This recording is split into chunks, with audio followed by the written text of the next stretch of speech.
So where are you right now in your like self-love journey? Oh, I love me. I love me because, I I I'm gonna share something very personal with you.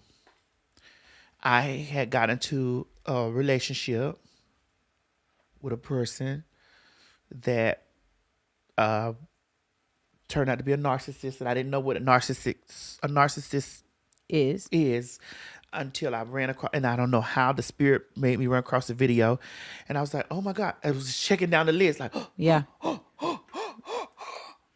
and then because I was doubting myself, I was going through but damn, you trying to have all these people, these ain't even on my level, and I'm Got you and questioning. and it was a lot of like emotionally not there, and it was like, well, where was this The person that pushing I and the met? pull and the Yeah, where was this person? where was this person I Where'd met? they go? Where he at? And then when I'm looking at it, like when it broke it down, it's like this person never existed. Nope. And so I had asked myself, like, why did that happen to me in a place of my life? Even, oh God, so I'm finna give you the tea. Give me the tea.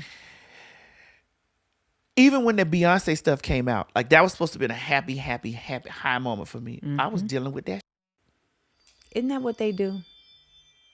They somehow manage to suck the joy out of the spaces that you have created for yourself. I was dealing with that when I was doing when the movie Bros was coming out, and I was doing all my press run and press stuff. I was dealing with that. And so how did you deal with it? Because that's not No, it's not. easy. Like people think like, oh, well, you out here smiling, so everything is all good. It's like, well, that's the job. That's the job. It wasn't.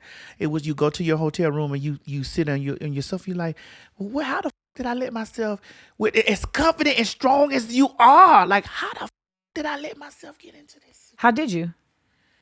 Well, maybe because I wasn't as strong as I thought I was.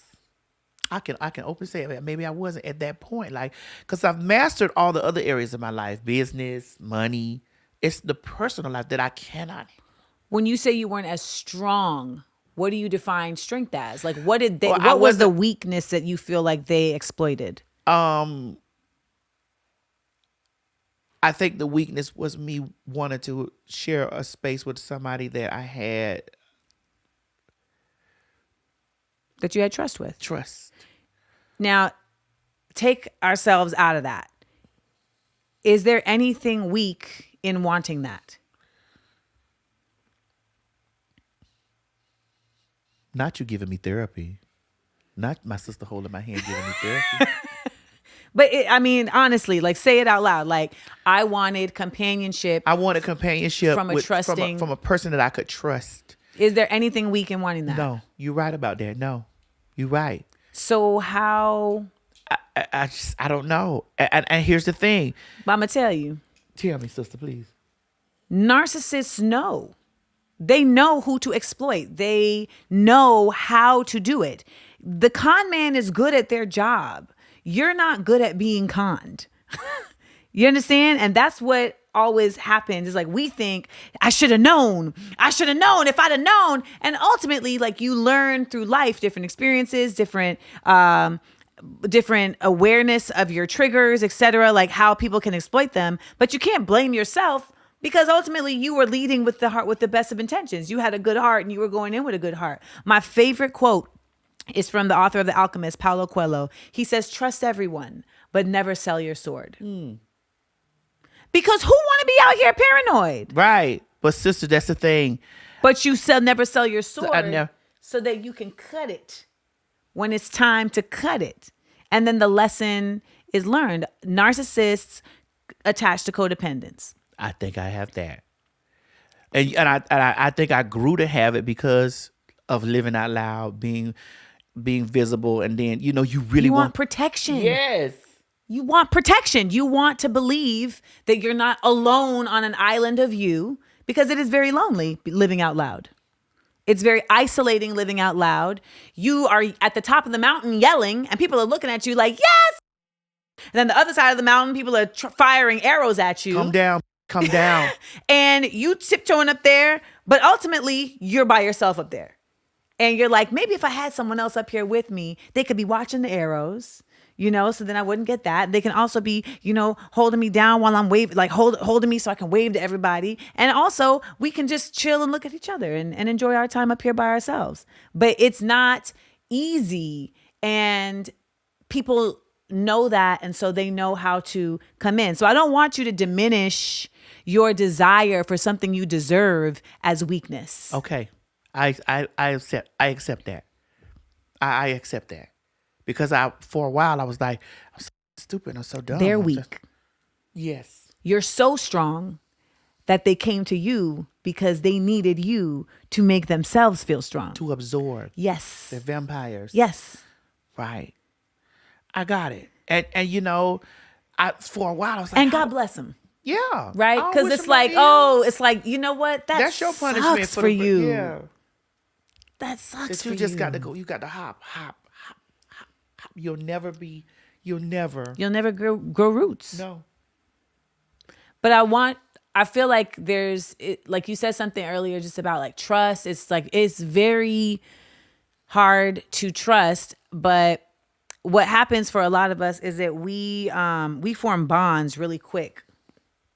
And we think it's something else. We think it's connection. We think it's chemistry. We think it's love. And it really is just, they made you feel good. And so your brain said, oh, this person made us feel good.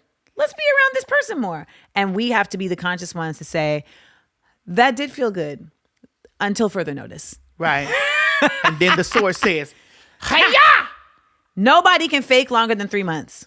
Mm-mm. I mean, you have to like really be disciplined and be like, I'm not going to internalize how you make me feel for 3 months.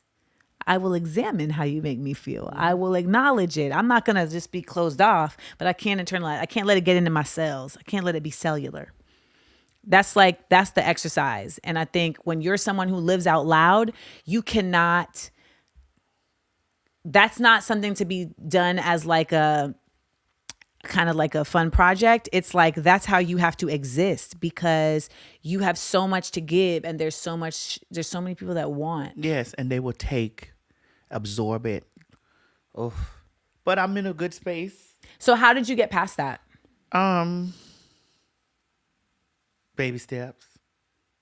Did you your way out of it? Did you drink your way out of it? Did you pray your way out of it? All of it. But I didn't drink my way out of it. Well, I did drink a little something. Okay. Okay. Okay. I mean, I shopped my way out of it. You shopped? I love it. I love clothes. Sister, so I'm much. real frugal. Are you? Oh, I'm frugal. Fascinating. As much money as I make, I'm frugal. Listen, I'm gonna tell you why. Because it's trauma. I have so many traumas. Because you've been broke, you will never go broke again. Well, you won't ever go broke again. You should know that, though. Yes, but those traumas. So, do you go to therapy? I need to. I'm willing to say I need to. What you just said you got all this money. What is stopping you? Working. No. Because if you got time to get your hair done, you got time to go to therapy. Like doing stuff like no, this. it's not. Oh, I am not a licensed therapist. Sister, but this is therapy for me because I don't really tell like this, like that stuff I just said. I feel you, but this is not this is therapeutic. Okay, therapeutic. And I'm honored that you would feel safe enough to fill this space with that. Like, I mean, because you asked me in a way like you weren't pushing. You just like, well, girl, what and I just felt like. Because that's what was going on. That Beyonce thing was that was huge for me. Like, that was huge. Like, huge. And I was sad. Ain't that on the red carpets, all at TIFF, meeting Viola Davis, Jessica Chastain, Harry Potter. I met Harry Potter. Expecto Patronum. I met Harry Potter. Really? He was like, oh my God, you're so funny. He says, oh my God, you're so funny.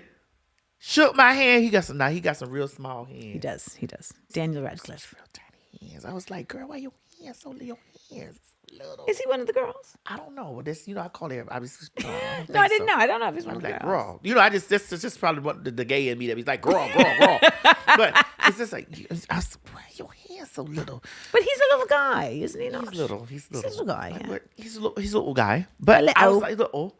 So I was just like, okay. Then I was supposed to be so happy. Like I got the biggest comedy person, Judd Apatow. Like Universal Pictures is like got me at the Ritz-Carlton. I'm eating steak 5 times a day. Their credit card was on file. I know I had the filet yesterday. I'd like But to have bring it the back down here. Let me have the New York for strip. breakfast, let me get that, the All-American, Yep. twice. They got their card on file. Charge it to the room. You can't have all these traumas and not be in therapy. This is silly. Because you can't even enjoy to the fullest. I know you're enjoying, but you can't even enjoy to the fullest when you know you got this little monkey on your back. You know that though. I ain't telling you nothing. You ain't telling me nothing I don't know.